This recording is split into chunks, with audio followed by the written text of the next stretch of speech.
कोई भी व्यक्ति अगर टीचर बनना होता है उसके लिए एक टेट परीक्षा से गुजरना पड़ता है, जो एक अर्हता जांच परीक्षा होता है। और केंद्रीय स्तर पर इसको सीटेट बोल के नाम से जाना जाता है, और राज्य स्तर पर इसको टीईटी टीचर्स एलिजिबिलिटी टेस्ट के नाम से जाना जाता है। लेकिन झारखंड में सेंट्रल टीचर्स एलिजिबिलिटी टेस्ट और स्टेट टीचर्स एलिजिबिलिटी टेस्ट में कोई अंतर बचा नहीं है, क्योंकि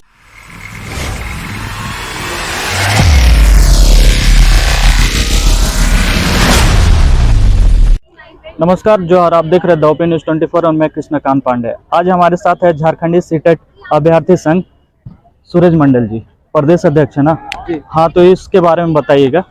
हाँ बिल्कुल, अभी जो हमारा 26,000 टीचर का बहाली निकाला गया झारखंड में, उसमें बहुत सारी जो त्रुटियां हैं और बहुत सारी जो कमियां हैं उसको लेकर के लगातार हम लोग मुखर हैं।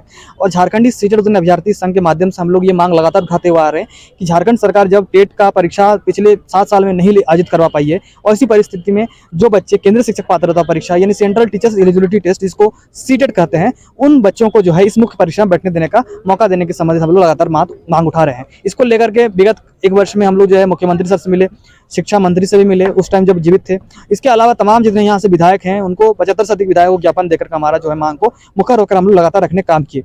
लेकिन सरकार जब कहीं ना कहीं हमें आभास हुआ कि हमारे मांगों को नहीं मानेंगे, तो फाइनली हम लोग जो है उच्च न्यायालय में जो हमारे कानूनी विकल्प होते हैं उसका हम लोग जो है, जब हम लोग को न्याय नहीं मिला तो हमें लगा कि कहीं ना कहीं अब हम लोग को न्यायालय जाकर के हमारा मांग को मांगना पड़ेगा।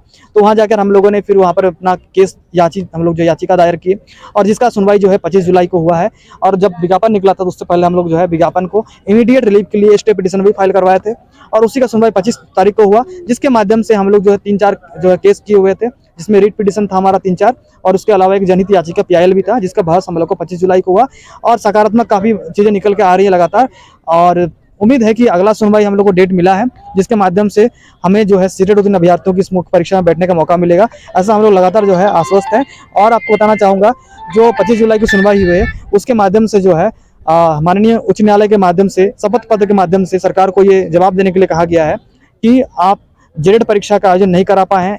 ऐसी परिस्थिति में सीटेट को मान्यता देने में आपको क्या आपत्ति हो रही है, इसका आप शपथ पत्र दे करके सबमिशन कीजिए, और नहीं तो फिर न्यायालय उचित आदेश पारित करेगा इस संबंध में। तो लगातार जो है कोई भी व्यक्ति अगर टीचर बनना होता है उसके लिए एक टेट परीक्षा से गुजरना पड़ता है, जो एक अर्हता जांच परीक्षा होता है। और केंद्रीय स्तर पर इसको सीटेट बोल के नाम से जाना जाता है, और राज्य स्तर पर इसको टीईटी टीचर्स एलिजिबिलिटी टेस्ट के नाम से जाना जाता है। लेकिन झारखंड में सेंट्रल टीचर्स एलिजिबिलिटी टेस्ट और स्टेट टीचर्स एलिजिबिलिटी टेस्ट में कोई अंतर बचा नहीं है, क्योंकि हिंदी, अंग्रेजी और संस्कृत को जो है आज के डेट में झारखंड में भी मान्य कर दिया गया है, और क्षेत्रीय भाषा का जो समस्या था वो भी कहीं ना कहीं खत्म हो चुका है। और ऐसी परिस्थिति में ऐसा NCT के गाइडलाइंस में प्रोविजंस है कि अगर राज्य सरकार जो है टेट का आयोजन नहीं करा पाती है तो ऐसी परिस्थिति में सेंट्रल स्तर का जो टेट है उसको मान्यता राज्य में दे सकती है, और कई सारे राज्यों ने दिया भी है। हमारे साथ और एक है झारखंडी सीटेट अभ्यर्थी संघ के छात्र, उनसे भी बात करते हैं। हाँ, परिचय दीजिए। मेरा नाम मोहम्मद अकबर खान है, हम रामगढ़ जिला से आए हुए हैं। बताइएगा इस बारे में। देखिए, सबसे पहले तो मैं अपनी बात को रखना चाहता हूँ कि 26,001 का जो विज्ञापन झारखंड सरकार लाई है, तो 2016 में एक दूसरी बार झारखंड टेट एग्जाम हुआ था। उसके बाद फिर 7 साल के दौरान आज तक राज्य सरकार ने एग्जाम नहीं लिया है। तो मेरा सरकार से आग्रह है कि अगर 7 साल के बीच में एग्जाम झारखंड टेट का आयोजन नहीं हुआ है तो जो सीटेट विद्यार्थी उनको मौका दिया जाए।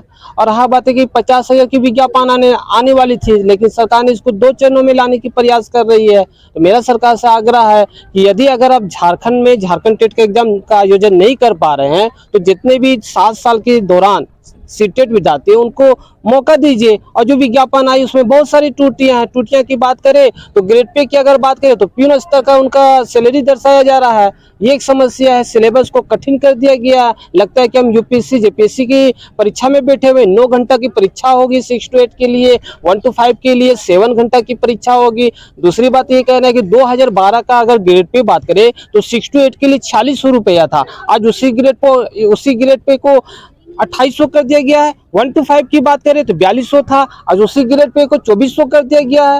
ये क्या हो रहा है हमारे राज्य में? ग्रेड पे एक शिक्षा का स्तर प्यून लेवल का होगा। मेरा सरकार से आग्रह है कि 7 साल में बहुत सारे ऐसे विद्यार्थी होंगे। पहले तो ये है कि 2016 में सारे जो एग्जाम हुआ था झारखंड टेट का, सारे तो विद्यार्थी सफल नहीं हुए, बहुत सारे जो है सफल से वंचित हो पाए होंगे। उसके बाद डीएलएड होंगे, बीएड धारी होंगे। ये 7 साल के बीच में बहुत सारे विद्यार्थी डीएलएड किए होंगे, बीएड किए होंगे, तो उनको सरकार आज तक मौका नहीं दी है। मेरा सरकार से आग्रह है कि जो विज्ञापन निकाली है आनन फानन में, सारे विद्यार्थियों को मौका देना चाहिए। अगर सरकार मौका नहीं दे रही है और जो पहले से झारखंड टेट विद्यार्थी है केवल उन्हीं को शामिल किया जा रहा है इस विज्ञापन में। पहले ऐसे नियम नहीं थे, पहले थे डीएलएड भी रहेंगे तो भी आप भर सकते हैं, बीएड धारी भी है तो भी आप भर सकते हैं। लेकिन क्या हुआ कि अब नियम बदल दिया गया। अब एक नया नियम आया, मुख्य परीक्षा। पहले झारखंड टेट के माध्यम से बहाली होती थी, सीधी नियुक्ति होती थी। मतलब अगर हम झारखंड टेट क्वालिफाई है तो राज्य में हम नौकरी ले सकते हैं, डायरेक्ट नौकरी थी। लेकिन क्या है कि 2023 के नियम में अब क्या है कि नहीं, आप झारखंड टेट के बाद आपको मुख्य परीक्षा में शामिल होना होगा। नया नियम आया है। मेरा सरकार से आग्रह है, ठीक है हम लोग नियम के खिलाफ नहीं है, लेकिन 7 साल में रघुवर दास के कार्यकाल में भी एग्जाम नहीं हो पाया, हेमंत सरकार के कार्यकाल में एग्जाम नहीं हो पाया। अब वक्त बहुत करीब है, अभी 3 चुनाव है, आपके लोकसभा चुनाव है, वार्ड चुनाव है, विधानसभा चुनाव है। सरकार के पास 1.5 साल वक्त है। अब इसी 1.5 साल में सरकार को बहुत कुछ करना है। मेरा सरकार से आग्रह है कि जो आनंद फानन में विज्ञापन लाए हैं, आप वही विज्ञापन में कम से कम सीटेट स्टूडेंट को शामिल कर लीजिए और मुख्य परीक्षा में कम से कम बैठने का मौका दीजिए। हम लोग बैठने की मांग कर रहे हैं। हम लोग बहुत सारे विधायक से मिले, अपनी बातों को रखा, लेकिन हम लोग मजबूर होकर कोर्ट की शरण में गए हैं। मेरा सरकार से आग्रह है कि और भी कुछ त्रुटियां हैं, कुछ ऐसे जिले हैं जहां ओबीसी को शून्य कर दिया गया है, वैसे जिलों में ओबीसी का आरक्षण को खत्म कर दिया गया। मेरा सरकार से आग्रह है कि आप जो है जल्द संशोधन करें। जो मानसून सत्र है उसमें एक जल्द निर्णय लीजिए। मेरा सरकार से आग्रह है कि बहुत उम्मीद है आपसे, हमारे स्टूडेंट आपसे बहुत उम्मीद कर रही है, उस उम्मीद पर आप खड़ा उतरे। आपने जब जनसभा में एक ये नारा दिया था कि युवाओं की सरकार अगर आप लाते हैं तो युवाओं की सरकार आएगी तो 5 लाख नौकरी देने का काम करेंगे। युवा की सरकार आपकी है। आज आपका कर्तव्य है कि युवाओं को नौकरी के लिए आप सारे स्टूडेंट को जोड़िए और एक साथ नौकरी में मुख्य परीक्षा में फैसला लेने का कृपा कीजिए। धन्यवाद। तो सुना आपने, इन लोग की मांग है सरकार पूरी करे। द ओपन न्यूज के लिए कृष्णकांत पांडे की रिपोर्ट, रांची।